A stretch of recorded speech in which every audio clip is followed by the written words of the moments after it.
Meus irmãos, que a graça e a paz de Jesus permaneçam no coração de todos.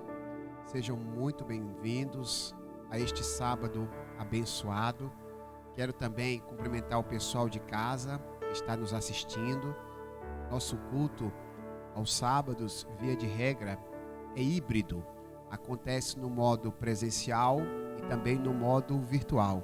Juntos, nós celebramos ao Senhor. A vocês que estão aqui no ambiente presencial, eu queria deixá-los à vontade para se assentar, por favor. E, por gentileza, acompanhe a leitura da Palavra de Deus, que será projetada e está escrita no Evangelho escrito pelo irmão Mateus, capítulo 9, a partir do versículo 35. Mateus 9, versículo 35.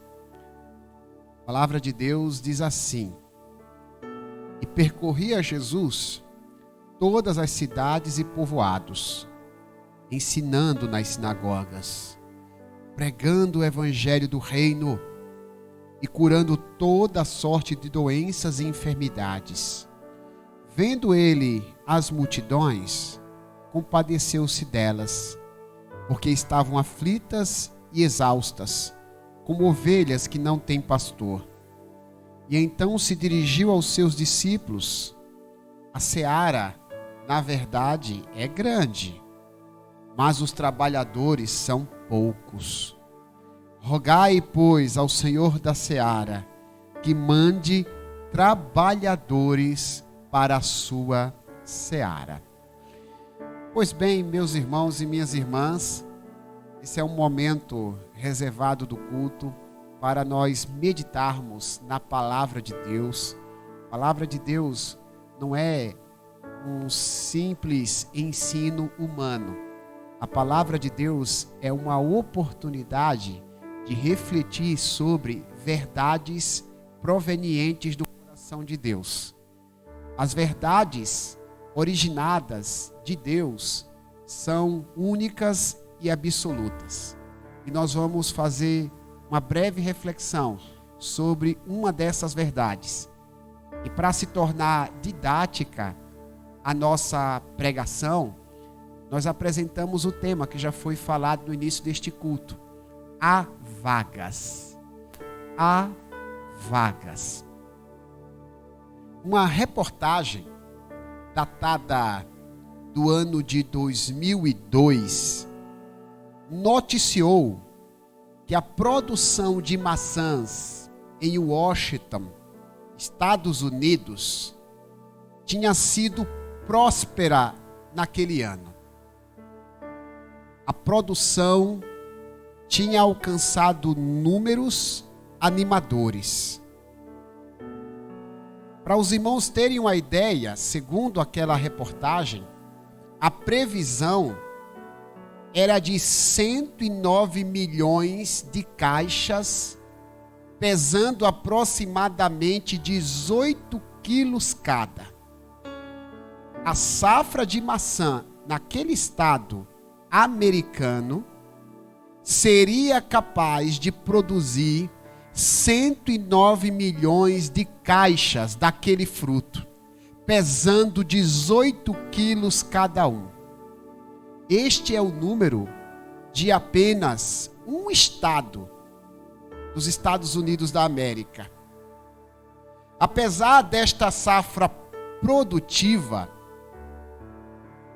curiosamente, os agricultores daquele ano temiam o desperdício de maçãs.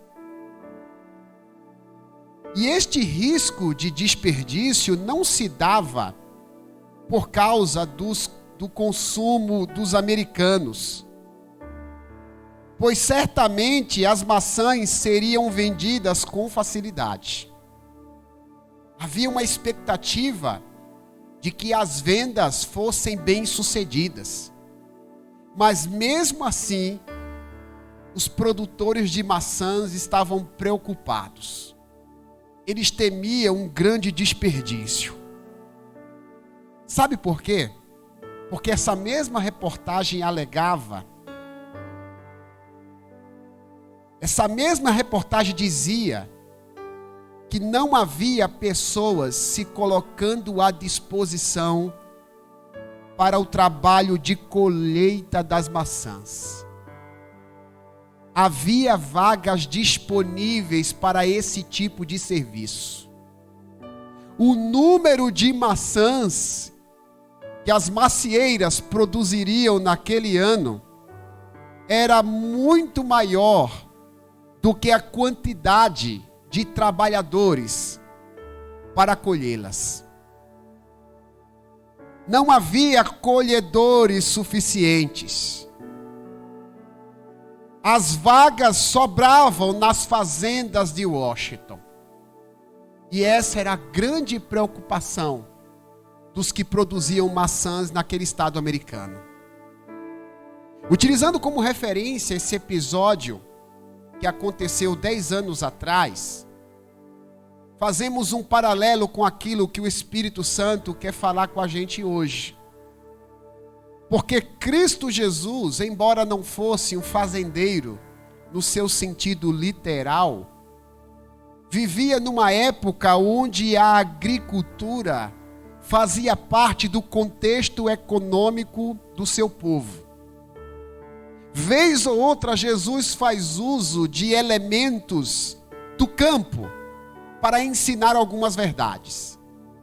Jesus procedia assim por conta do seu jeito pedagógico de ser.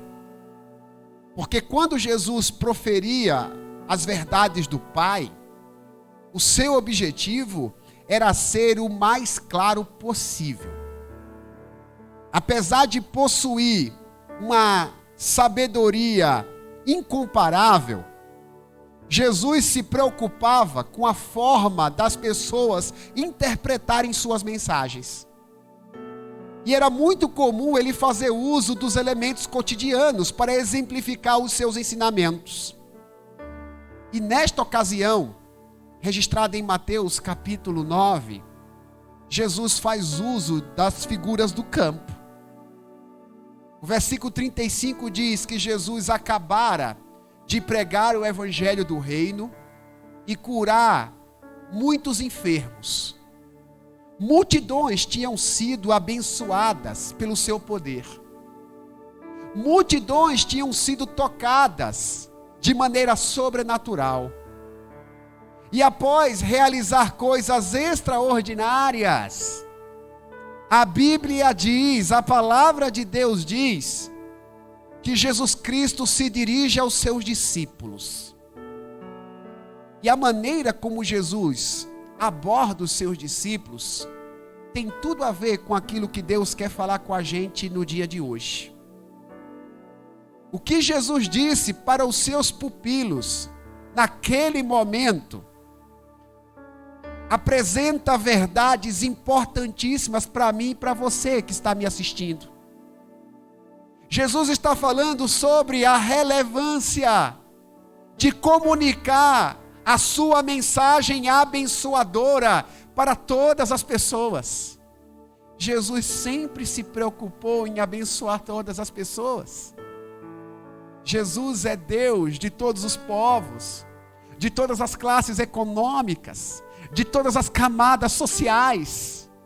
Jesus vislumbra abençoar todas as pessoas, independentemente de sua origem, independentemente do seu credo, independentemente da sua cultura. Jesus abençoa multidões e não fica satisfeito. Jesus conversa com seus discípulos e fala sobre a importância de alcançar outras multidões. Ouça bem, meu irmão e minha irmã, enquanto houver uma pessoa sofrendo neste mundo, Jesus não estará satisfeito com aquilo que precisa ser realizado nessa terra. Se houver uma pessoa com algum tipo de sofrimento, Jesus continuará trabalhando a fim de que todos recebam da sua graça e do seu amor. Quando você olhar ao derredor e perceber muitas pessoas sendo abençoadas, muitas pessoas felizes, e você se sentir alguém completamente diferente, abatido, como se fosse um desafortunado da vida, não se esqueça, Jesus está de olho em você, e o desejo dele é lhe abençoar.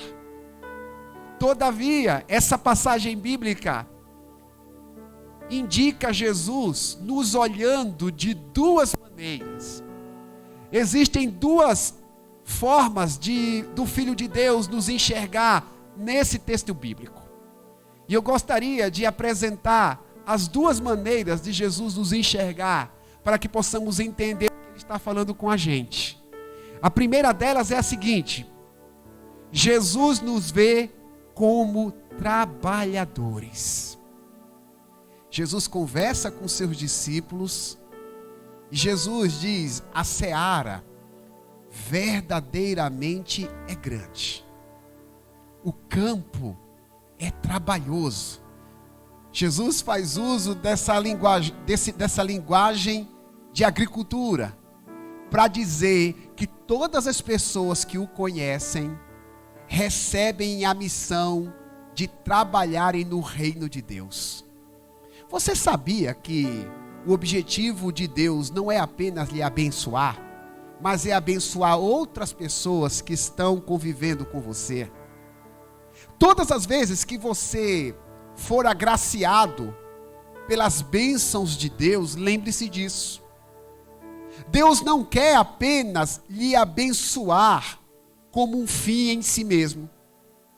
A bênção de Deus precisa acontecer no efeito cascata na sua vida.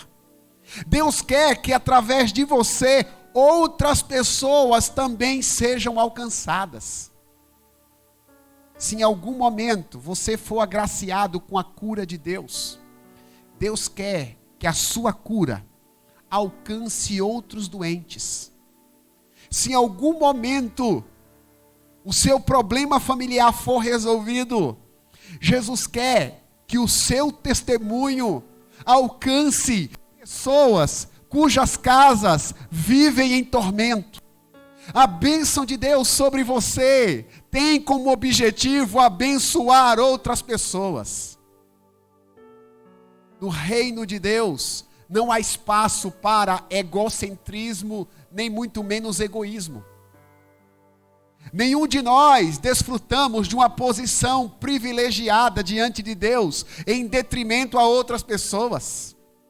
O amor de Deus é manifestado de forma igualitária a todos. Se Deus abençoou você, não é porque você é mais especial do que outras pessoas. Se Deus abençoou você, é porque Ele deseja que outros indivíduos também sejam igualmente abençoados.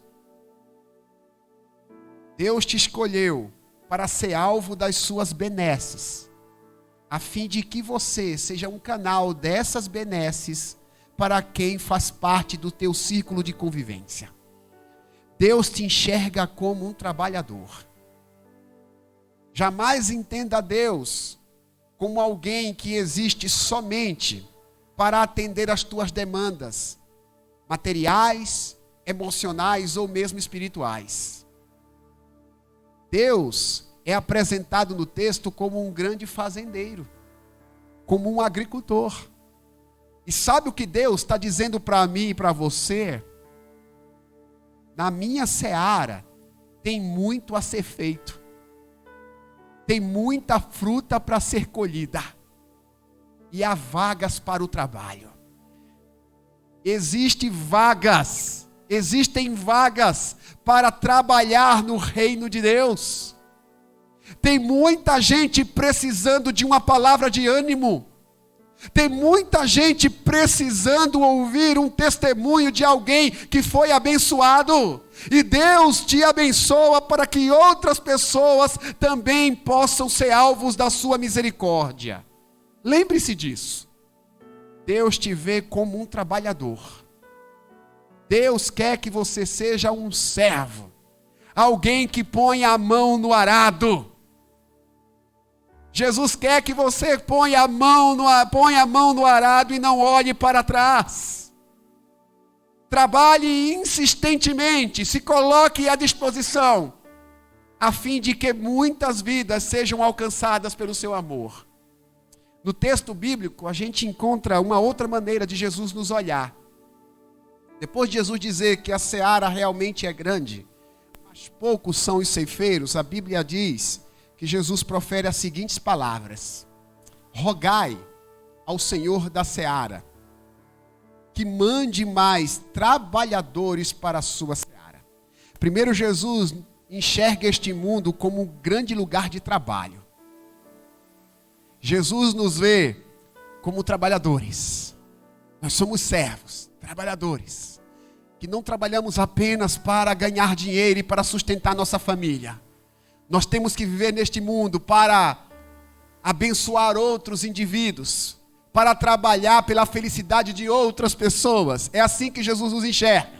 Mas essa parte da Bíblia, Jesus nos enxerga como intercessores. Jesus nos vê como intercessores. Em primeiro lugar, Jesus nos vê como trabalhadores. E em segundo lugar, Ele nos vê como intercessores. A palavra intercessor, como a própria expressão sugere, provém do termo intercessão, que na Bíblia está ligada à oração. Quando oramos em favor de outras pessoas, isto é intercessão. Jesus orou de maneira intercessória, de diversas maneiras e em diferentes momentos. Em João capítulo 17, o evangelista descreve uma das orações do Mestre. Jesus falando com o Pai, dizendo: Pai, eu rogo não apenas por estes que estão comigo, mas por outros que hão de crer em mim. Jesus sempre foi um intercessor, alguém que orava por outras pessoas. E nesse texto, quando ele diz: roguem ao Senhor da seara para que mande mais trabalhadores, ele está nos ensinando a orar por outras pessoas. Quando você conversa com Deus, você conversa com Deus apenas por você? Ou você se lembra de apresentar outros personagens? Você costuma se preocupar somente com os teus problemas? Ou os problemas dos outros também te afligem, a ponto de você orar para que Deus possa resolvê-los? Jesus está dizendo: há vagas na minha seara. Então, rogai.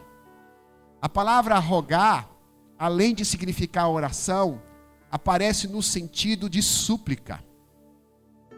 A imagem que a palavra rogar propõe no texto é de alguém que está pedindo de maneira insistente. Alguém que está implorando. A oração, meus amados, não é uma mera formalidade religiosa. Não é uma reprodução de frases repetitivas.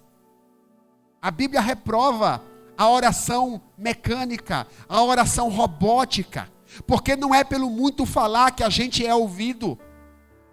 A oração não é uma decoreba, onde você recita frases sem refletir a respeito do que você está dizendo.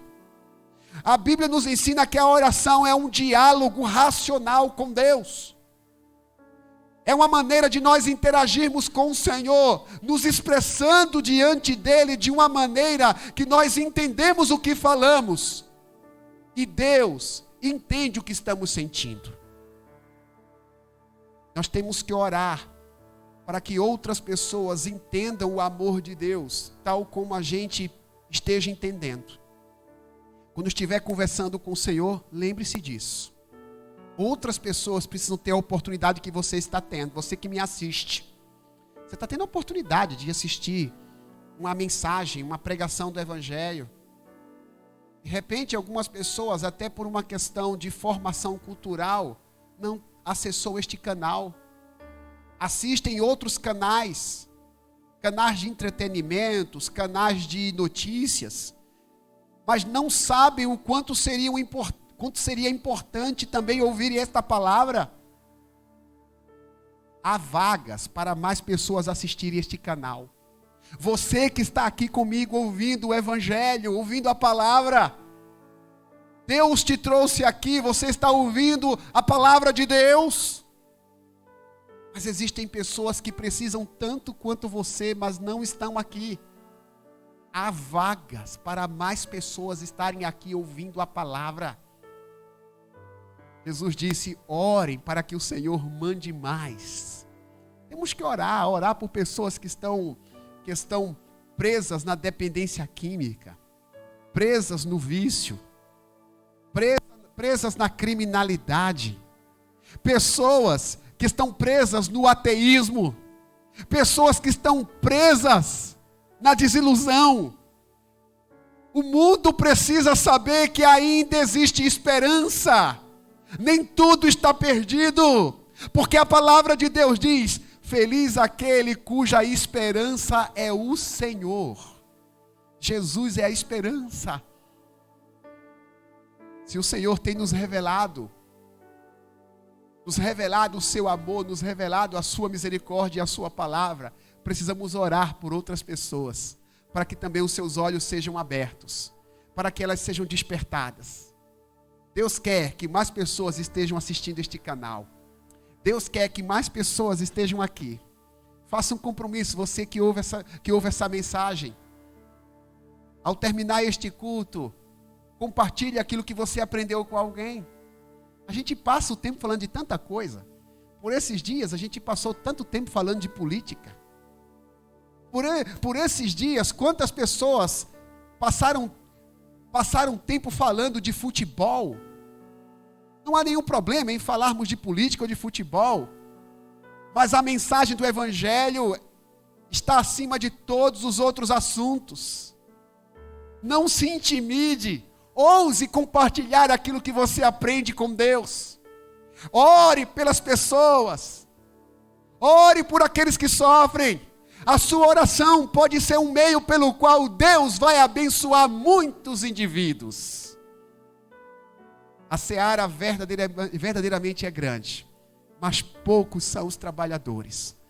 Orai ao Senhor da seara, para que mande mais trabalhadores para a sua seara.